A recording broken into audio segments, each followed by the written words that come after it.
નમસ્કાર દર્શક મિત્રો, 27મી જાન્યુઆરી 2026 અને ત્યાર પછી 2 ફેબ્રુઆરી 2026 આ 2 દિવસો ભારતીય અર્થવ્યવસ્થાના ઇતિહાસમાં લેન્ડમાર્ક ડેઝ એટલે સીમાચિહ્ન રૂપ દિવસો ગણી શકાય.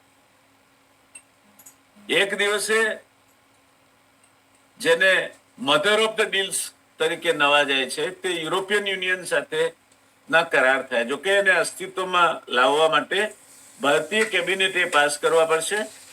યુરોપના જેટલા દેશો યુરોપિયન યુનિયનના સભ્ય છે એ દરેક દેશની પાર્લામેન્ટ એને પાસ કરવા પડશે અને યુરોપિયન યુનિયનની પાર્લામેન્ટ એને મંજૂર કરવા પડશે. આ બધું કરતા 2027નો માર્ચ આવી જશે. એટલે હજુ 1.25 વર્ષ પછી મધર ઓફ ધ ડીલ્સ એનું આપણને તાત્વિક રીતે લાભ મળતો થશે. ટ્રમ્પ સાથેના આપણા સંબંધો બ્લો હોટ બ્લો કોલ્ડ કરીને એક પિક્ચર આવ્યું હતું. તો હું જયારે ભણતો ત્યારે તે blow hot blow hot blow cold blow hot blow cold, ક્યારેક ટ્રમ્પ ખુશ થાય ક્યારેક નારાજ થાય એમ ચાલ્યા કરતો હતો. એમાંથી એકાએક ટ્રમ્પ આપણા પર જયારે વરસી ગયા હોય એ રીતે બીજી તારીખે ડીલ મંજૂર થઈ ગઈ. પ્રથમ હાશકારો થાય કે હાશ, કારણ કે તર્કનો જવાબ હોય, વિતર્કનો જવાબ હોય, કુતર્કનો ના હોય. ટ્રમ્પ સાથેની ચર્ચાઓ બધી કુતર્ક બરાબર હોય છે. એટલે અમેરિકા સાથેની ડીલ થઈ ગઈ, પણ થઈ ગઈ એટલે શું થયું, એની શું અસર થશે, એની શેર બજાર પર શું અસર પડે, એની કૃષિ પર શું અસર પડશે, એની ડેરી પર શું અસર પડશે, એની ઉર્જા કિંમતો પર શું અસર પડશે, આ બધી બાબતો શું થશે એ તો લાડી પાડી નીવડે વખત. આજે તો હજુ ઇટ ઇઝ ઓવન ફ્રેશ, હજુ તો આમ હાથ અડાડીએ તો દજા એટલી ગરમ છે. ત્યારે રિયલ ડિબેટના અમારા દર્શક મિત્રો માટે આ ક્ષેત્રે જે એક વિશ્વાસપાત્ર અને જાણીતું નામ કહી શકાય એવા નિષ્ણાત ભાઈ રવિ દિયોરાને આપણે નિમંત્ર્યા છે. આપણા મહેમાન છે, આપણા સભ્ય છે, આપણા મિત્ર છે. રવિભાઈ પાસેથી આપણે જાણવું છે કે શેર બજારે એને કઈ રીતે લીધું છે. કારણ કે આપણે હમણાં તો ચાંદીના ભાવ ચડ્યા, ચાંદીના ભાવ પડ્યા, શેર બજાર ચડ્યું, શેર બજાર પડ્યું, એમાં જ અટવાયા કરીએ છીએ. રોકાણ કરવું તો શેમાં કરો, આ પરિસ્થિતિ છે. તો સીધા જઈશું રવિભાઈ પાસે. રવિભાઈ, સ્વાગત છે આપનું. તમારી સાથે જોડાયા આજનો દિવસ હું જાણું છું આપના માટે બહુ પુષ્કળ જેને કહેવાય બિઝી દિવસ છે. ઘણા બધા લોકોને તમારા આ અંગેના વિચારો જાણવાની તાલાવેલી છે. ઘણી બધી ચેનલો પર આપના શો આજે નક્કી થયેલા છે. ત્યારે આટલી બધી વ્યસ્તતાઓ વચ્ચેથી પણ તમે તમારી ચેનલ રિયલ ડિબેટ માટે સમય આપ્યો એ માટે ધન્યવાદ નથી કહેતો, પણ મારા દર્શક મિત્રો વતી મારા વતી આપને ખૂબ ઉમળકા ભર્યો આવકાર આપો છું. અને હવે ઓવર ટુ યુ રવિભાઈ. ધન્યવાદ સર.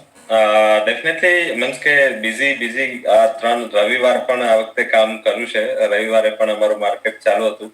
સોમવારે આઈ થિંક એવું લાગ્યું કે હા એક ઇવેન્ટ ગઈ અને રાત્રે જ મેસેજ નીકળીને આવ્યો. જ્યારથી જે ફોટોસ મૂક્યા હતા ત્યારથી એક્ટિવ થઈ ગયા હતા.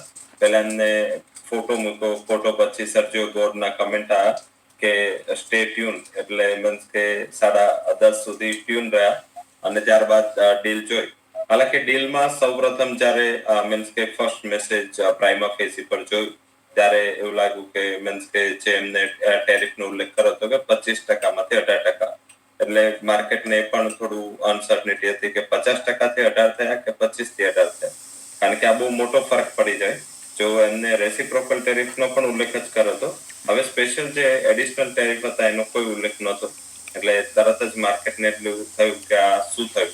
પણ પછી ધીમે ધીમે સર્જીઓ ગોરે પણ મીડિયામાં આવીને કમેન્ટ આપ્યું, પછી વ્હાઇટ હાઉસના ઓફિશિયલ સાઇડથી કમેન્ટ આવ્યું. હાલાકી એની કોઈ ઓફિશિયલ અને સત્તાવાર જાહેરાત નથી થઈ, પણ અત્યારે માર્કેટ એવું માની રહ્યું છે કે જે રીતે કાલે વાત થઈ કે ભાઈ રશિયન ક્રૂડ ઇમ્પોર્ટ બંધ કરીશું તો 25% પૂરા 0 થશે અને બીજા જે 25% છે 18% થશે, એટલે ત્યાં આપણને 60%નો એ બેનિફિટ મળશે. અત્યારે જે આપણા ઉપર ટેરિફના રેટ છે એ રેટ ફોર્ચ્યુનેટલી મીન્સ કે આપણા પિયર્સની નજીક છે કે ઓછા છે, લાઈક ઘણી બધી કન્ટ્રી 20% બાંગ્લાદેશ સહિતની કન્ટ્રીઓ છે.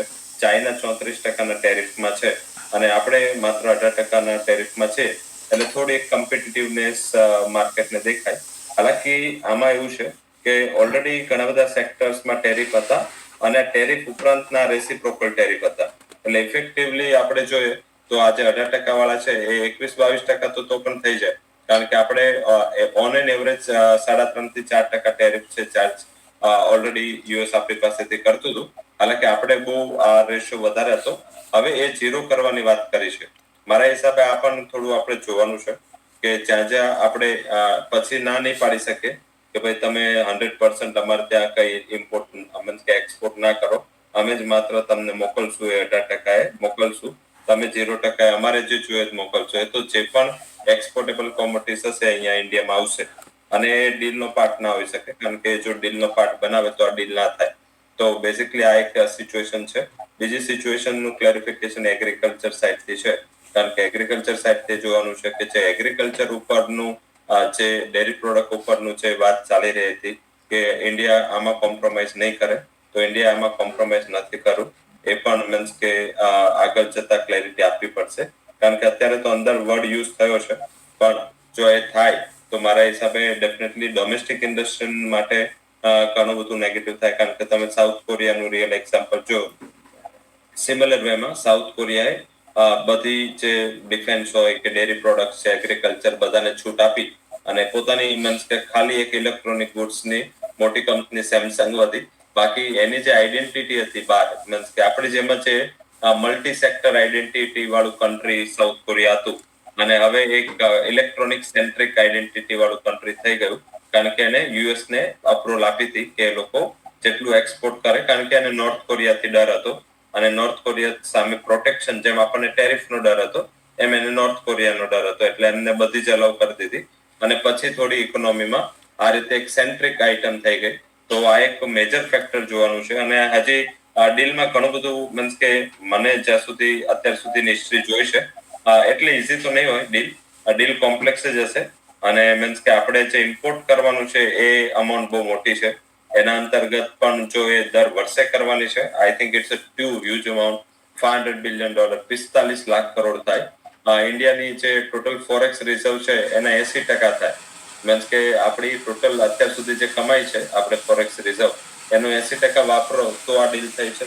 મારા હિસાબે આપણા માટે ડીલ એક્સપેન્સિવ છે, કારણ કે ઇન કેસ જો આપણે એગ્રીકલ્ચર પણ ઇમ્પોર્ટ કરશું, ડેરી પ્રોડક્ટ કરશું, ક્રૂડ કરીશું, જે પણ યુએસએ કીધું એ કરીશું, તો મારા હિસાબે આ ડીલ છે એ થોડી તમારે જોઈને ચાલવાનું છે. કારણ કે મીન્સ કે માર્કેટે પણ આજે જો રિએક્શન એક્સ્ટ્રાઓર્ડિનરી ખોલતામાં નિફ્ટી 1200 પોઈન્ટ ઉપર ખોલી, હાલાકી આ 1200 પોઈન્ટ ઉપર ખોલીને થોડી નીચે આવી ગઈ, 700 પોઈન્ટ સુધીની તેજી જળવાઈ રહી, કારણ કે એક તો આજે એક્સપાયરી પણ હતી અને સેકન્ડ છે કે માર્કેટને આના અંતર્ગત ક્લેરિફિકેશન જોઈએ છે કે આ ડીલ સાચામાં 18% થઈ છે કે બધી જેટલી આપણે આઈટમ એક્સપોર્ટ કરીશું યુએસમાં એ બધી 18% એ એક્સેપ્ટ કરશે. જો કરશે તો મારા હિસાબે પોઝિટિવ છે.